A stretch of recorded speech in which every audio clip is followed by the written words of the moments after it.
Bu- Bueno, buenos días, buenas tardes, buenas noches cuando vean el video para, para ambos quintos, aunque cada quinto lo va a ver en un momento distinto. Bueno, yo quería dar unas explicaciones que quizás les pueda servir luego a la hora de la lectura que van a tener que hacer conjuntamente con este video para luego realizar una actividad. Actividad que va a ser, las consignas de esta actividad, como ya les había dicho anteriormente, se las voy a mandar la semana que viene, ¿sí? Pero algunas explicaciones de un tema que en realidad yo sé que con el profesor Giannini ya estuvieron viéndolo el año pasado, pero que en realidad es como un poco, la idea es arrancar por este tema, como ya les había comentado, y ya tuvimos una actividad en relación a esto, que es el peronismo, digamos, ¿no? Y para pensar el peronismo lo pensamos con posterioridad a los hechos acontecidos en el 17 de octubre de 1945, ¿no? Un poco en la clase del filósofo Feynman que yo les pedí que vean en el videíto y mediante la cual analizaron un poco la letra de la marcha peronista. Un poco en ese video, José Pablo Feynman cuenta de qué se trató el 17 de octubre de 1945, cuestiones que yo entiendo, ellos recuerdan que vieron con el profesor Janine el año pasado. Entonces mi intención en realidad tiene que ver más, primero, para pensar qué fue esa primera coalición partidaria que se formó a partir de la formación del Partido Laborista para las elecciones de febrero de 1946 y al mismo tiempo pensar ese primer gobierno peronista que es el momento en el cual de alguna manera se va definiendo qué es el peronismo en tanto movimiento político, movimiento cultural también al mismo tiempo y con algunas premisas básicas sobre de qué hablamos cuando hablamos de la economía peronista, especialmente de ese primer peronismo que va entre 1946 a 1952, digamos, ¿no? La idea la semana que viene quizá les manda otro videíto o algo parecido para pensar la crisis de ese primer peronismo que va a detonar luego el golpe de Estado de 1955, digamos, ¿no? ¿Qué es esa primera coalición? Digo, una cosa es la coalición que se forma para llevar a Perón al poder y otra cosa distinta es el peronismo ya conformado bajo sus diferentes facetas y momentos, digamos, ¿no? Sepan disculpar, pero tengo que buscarle alguna posición positiva a la Cámara. Bueno, esa primera coalición que se va a formar a partir de lo que fue denominado como el Partido Laborista, fundamentalmente tiene como eje, por un lado, el liderazgo, obviamente, de Perón y todas sus acciones que ya venía realizando a partir de su participación en el gobierno de facto de 1943, especialmente en la cartera del Ministerio, perdón, de la Secretaría de Trabajo, digamos, ¿no? Ahora, digo, ese Partido Laborista, por un lado, tiene como eje el liderazgo de Perón, pero no se acaba en el liderazgo de Perón, sino que en realidad el corazón de ese Partido Laborista va a ser el movimiento sindical, que en alguna medida ese movimiento sindical es el motor central de ese movimiento naciente que va a ser el peronismo en ese momento, digamos, ¿no? Esto tiene que ver también con que ese partido laborista que va a llevar a Perón a la presidencia en 1946 también tiene como modelo lo que era el partido, lo que existe hasta el día de hoy, aunque claramente modificado, el Partido Laborista Británico, digamos, ¿no? Pero Perón, digamos, no siempre ha tenido muy en cuenta la necesidad de mantener cierta autonomía, no depender demasiado de ningún movimiento ni ningún sector en particular.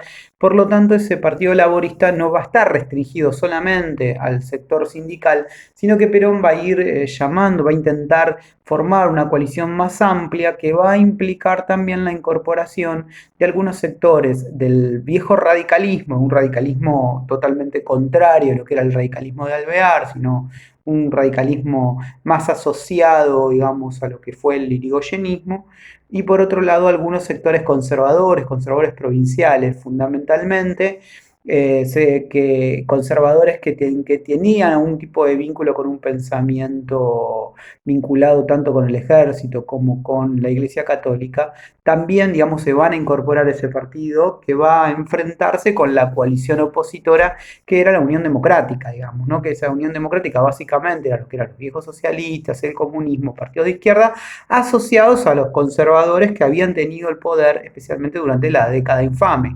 Entonces, digamos, ahí se había formado los dos polos bien claros, uno más cercano al liberalismo en algún punto, a pesar del lugar que habían ocupado los partidos de izquierda en esa Unión Democrática, y por el otro lado la conformación de este partido que a la larga se va a denominar como el peronismo, pero al mismo tiempo una expresión de lo que sería la expresión populista latinoamericana, de lo que sería el populismo latinoamericano, la expresión argentina, digamos, del populismo latinoamericano. ¿Sí?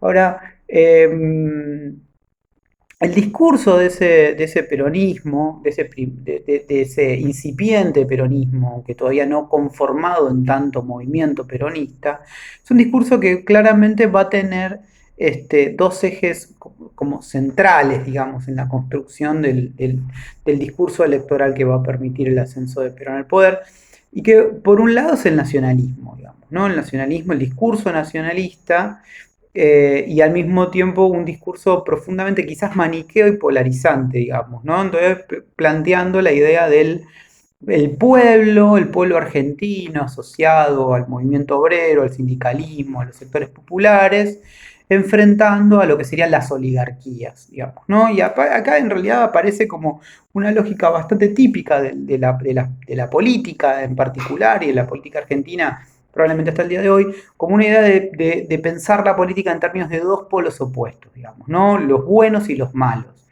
el pueblo y la oligarquía, digamos, ¿no? Y al mismo tiempo asociar a la oligarquía a todo aquel que estuviera en contra del peronismo. Lo que pasa es que del otro lado, la Unión Democrática también construía ese discurso polarizante, en donde están por un lado los democráticos, aquellos que defienden a la República, y por el otro lado el fascismo, el autoritarismo, la dictadura del líder, digamos, ¿no? Y por otro lado, al mismo tiempo, una mirada muy peyorativa de aquellos que respaldan al movimiento y a ese líder, que no son otros que los sectores populares que se habían visto absolutamente marginados de la vida política durante muchísimo tiempo, ¿no? Ahora, ese discurso nacionalista y polarizante están vinculados, porque por un lado, digamos, el pueblo es lo nacional, la oligarquía son los socios de los intereses del extranjero, los intereses del imperio. Y esto tal es así que la activa participación del embajador norteamericano, Braden, en esa campaña electoral en contra de Perón y a favor de la Unión Democrática, casi que alimenta ese discurso nacionalista que lleva adelante el peronismo y que probablemente haya servido para, digamos, alimentar aún más las posibilidades de apoyo popular, digamos, ¿no? Claramente, digo, el triunfo de Perón de 1946 no se restringe a la cuestión del nacionalismo y del discurso, sino fundamentalmente tiene que ver más bien con cuál ha sido la respuesta de Perón desde el Estado para satisfacer las necesidades de sectores postergados históricamente, digamos, ¿no? Entonces, un poco el discurso y un poco lo que realmente ha sucedido, que es una activa participación del Estado a favor de los intereses obreros, de los peores rurales, de los sectores más postergados, va a dar la posibilidad a un triunfo importante de Perón en 1946. Ahora, cuando Perón asciende al poder en 1946, Perón es el fundador del peronismo. ¿Qué quiero decir con esto? Parece una obviedad, pero en realidad lo que quiero decir es que el mismo Perón, una vez desde el Poder Ejecutivo, desde la presidencia, y tomando el control de la construcción de ese movimiento político, va a ir realizando las transformaciones y va a ir construyendo un poder y construyendo y delineando un poder de tal manera que es el mismo Juan Domingo Perón es quien de alguna forma va a ir moldeando lo que va a ser ese movimiento peronista, digamos, ¿no? Y ese movimiento peronista va a tener mucho de pragmático, pero al mismo tiempo mucho eh, de específico, digamos, ¿no? Mucho de original, quiero decir, ¿no? El discurso el discurso y las acciones tienen, a veces puedan parecer un poco contradictorias, pero están siempre asociados. Por ejemplo, va a tener acciones claramente pragmáticas, digamos. Una vez que asciende el poder, si bien el discurso va a ser antiimperialista, antinorteamericano en muchos sentidos, a pesar de eso, va a haber una activa política diplomática argentina para acercarse a Estados Unidos y tratar de evitar algunas de las acciones del gobierno norteamericano tendiente a perjudicar al gobierno de Perón, cosas que va a suceder. Digo, va a suceder las acciones para perjudicar al gobierno de Perón, a pesar de los intentos del gobierno de Perón de limitar la conflictividad con el gobierno norteamericano, digamos, ¿no? Pero por otro lado, también al mismo tiempo, el gobierno de Perón va a intentar tener lazos diplomáticos con la Unión Soviética. Sabemos que para 1946 se empieza a construir muy lentamente el inicio de lo que va a ser la Guerra Fría, digamos, ¿no? Entonces, ahí se ve un poco el pragmatismo, pero al mismo tiempo el discurso claramente de Perón también tiene algo de pragmático, pero tiene algo de original. El Perón se posiciona como la tercera posición, ¿no? Ese viejo cantito que se cantaba en las marchas peronistas, que decía algo así, ni yanquis ni marxistas, peronistas, digamos, ¿no? Esa tercera posición de no ser ni pro norteamericano ni pro soviético, sino pro argentino. Yo le diría en algún punto hasta pro latinoamericano, digamos, ¿no? El peronismo está asociado un poco con la idea de trazar alianzas con algunos gobiernos latinoamericanos, específicamente con el gobierno brasilero, pensando en construir alianzas regionales sólidas para enfrentarse a los intereses de las primeras potencias mundiales, digamos, ¿no?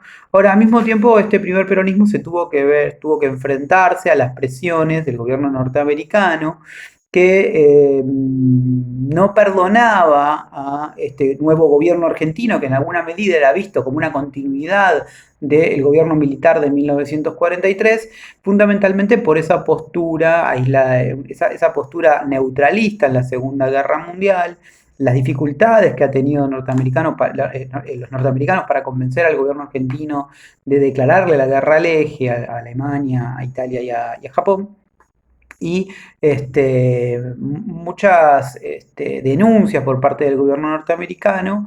Esas denuncias manifestaban la cercanía nazifascista de este gobierno militar y este nuevo gobierno ya civil en manos de Perón, digamos, ¿no? Entonces, lo que va a hacer el gobierno norteamericano es llevar adelante una serie de boicots económicos, fundamentalmente, para tratar de perjudicar al gobierno argentino. ¿Y de qué manera lo perjudica? Bueno, primero, un poco asociado con lo que fue el Plan Marshall, tratando de limitar la compra de materias primas europeas a la Argentina, la limitación de la compra de carnes y cereales a la Argentina. Esto va a generar una caída en la exportación de estas materias primas argentinas, una caída en los ingresos de las divisas que permite la exportación de estas materias primas y cierta limitación para los productores agropecuarios, lo que hacía que hay una caída en la producción agropecuaria argentina, quiero decir. Y por otro lado, también el gobierno norteamericano va a presionar a gobiernos latinoamericanos que venían siendo mercados de consumo de alguna de las producciones industriales argentinas, digamos, ¿no? Entonces, eso también va a perjudicar las exportaciones argentinas, ya, digamos, estas exportaciones se van a ver perjudicadas tanto en términos de las exportaciones industriales como de las exportaciones de las materias primas. Entonces, digamos, ¿cuál es la reacción del gobierno argentino? Y la reacción va a ser la profundización de la industrialización por sustitución de importaciones. Ustedes saben que este proceso de industrialización por sustitución ya arranca en la década de los 30, post crisis de 1929, y el gobierno de Perón lo va a intentar profundizar, especialmente en lo que hace a la producción de bienes intermedios o de siderurgia, metalurgia. Ahí aparece la fábrica Siam, que se dedicaba a la producción de electrodomésticos. Las viejas heladeras Siam son muy, muy conocidas, digamos, ¿no? Entonces, este, digamos, y al mismo tiempo, la profundización de la industrialización por sustitución va a llevar a la profundización también, obviamente, casi van de la mano, de la mejoría, del engrandecimiento de ese mercado interno. Y ese mercado interno está fundamentalmente vinculado con los intereses de la clase obrera, digamos. Entonces, digamos, las políticas tendientes a favorecer en términos simbólicos y materiales a la clase obrera también van a estar vinculadas con la generación de un mercado interno dinámico, importante, que pueda alimentar a esa rueda industrial argentina, digamos, y en ese sentido hay que ver las políticas sociales del gobierno de Perón tendientes a favorecer a los sectores del trabajo, por ejemplo, digamos, mejorar los niveles salariales, eh, el sistema de vacacional, jubilatorio, digamos, básicamente lo que hay es un intento de distribución, de redistribución de la riqueza a favor del sector de los trabajadores, por dos cuestiones centrales. Por un lado, por una cuestión política, que este es el sector que apoya a ese gobierno, y por otro lado, por una cuestión económica. Es ese sector que no solamente son trabajadores, sino son consumidores, y por lo tanto son aquellos que van a comprar esos productos que la industria argentina elabora, digamos, ¿no? Pero al mismo tiempo, si bien ese sector obrero es el beneficiado fundamentalmente por las políticas del peronismo, al mismo tiempo ese primer peronismo va a llevar adelante una serie de transformaciones tendientes al disciplinamiento de ese movimiento obrero, al liderazgo de Perón. Por lo tanto, durante esos primeros años del primer peronismo lo que hay es una suerte de, de, de, de limpieza, podríamos definir,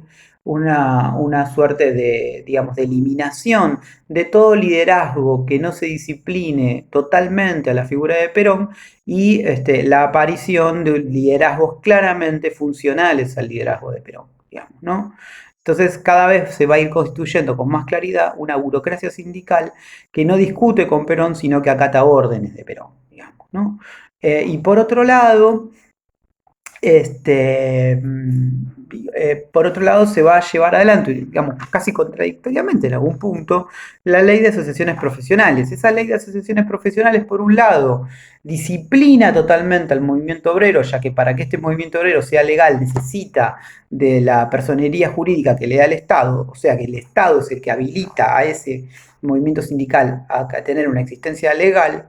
Pero por otro lado también esa ley de asociaciones profesionales lo que va a permitir es que las discusiones paritarias con la patronal no se van a hacer, se van a hacer por rama. Entonces digo, por ejemplo, todos los metalúrgicos centrados en la Confederación de los Metalúrgicos, en la Organización de Trabajadores Metalúrgicos, van a discutir las cuestiones laborales, digo, tiempo de trabajos, salarios, etcétera, etcétera, con el empresariado metalúrgico. Por lo tanto, digamos, reunir en una misma organización a todos los trabajadores metalúrgicos les da una potencia y una fuerza que si estuvieran divididos por empresa, por ejemplo, por fábrica, por ejemplo, estos empleados no tendrían, digamos, ¿no? Entonces esa ley de asociaciones profesionales por un lado, empodera al movimiento obrero, pero por otro lado los limita debido a que profundiza su dependencia con el Estado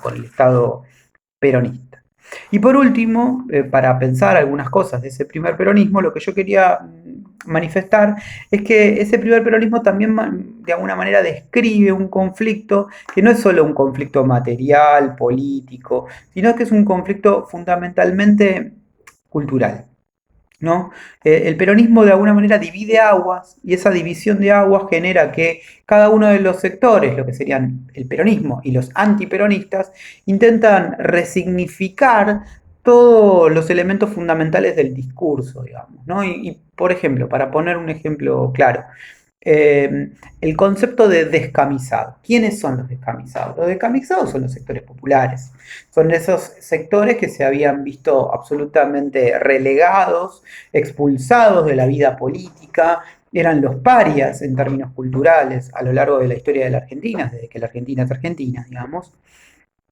y cada uno de los sectores de alguna manera llena de contenido ese concepto de descamisado con un sentido positivo o negativo. Para los sectores antiperonistas, los descamisados son la chusma, son esos sectores que son comprados, que no tienen voluntad propia, que son brutos, ignorantes, que se dejan manipular por parte de ese líder despótico, negativo, vengativo, casi sanguinario, y que no tienen autonomía intelectual, digamos, ¿no? Que siguen como una suerte de rebaño a su líder. En cambio, para el peronismo, para el discurso peronista, los descamisados son la nación. Los decamisados son la verdadera Argentina, son los relegados históricos que se están reivindicando a sí mismos y que son los verdaderos actores de la nación, digamos, ¿no? Entonces, ese discurso polarizante, llenando de contenido en términos positivos o negativos, es el que va a aparecer a lo largo de toda la historia del peronismo y posteriormente. Digamos, ¿no? Ya cuando veamos la revolución libertadora, vamos a ver cómo todo signo peronista va a tener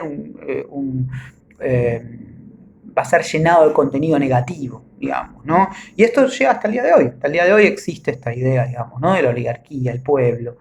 La figura de Eva Perón, por ejemplo, que tuvo una participación fundamental en ese primer peronismo, también, digamos, va a tener va a ser llenada de contenido su figura en términos míticos, en un sentido de ser la santa por parte de la mirada peronista y por otro lado, por parte de la mirada antiperonista, con un sentido totalmente negativo, una suerte de déspota, la prostituta y ese tipo de cosas que se planteaban, digamos, ¿no? Bueno, yo quería manifestarles algunas de estas cuestiones y luego les voy a dar en el mail que les voy a mandar, ahí voy a especificar qué van a tener que leer para, digamos, complementar esta pequeña explicación que yo les acabo de dar.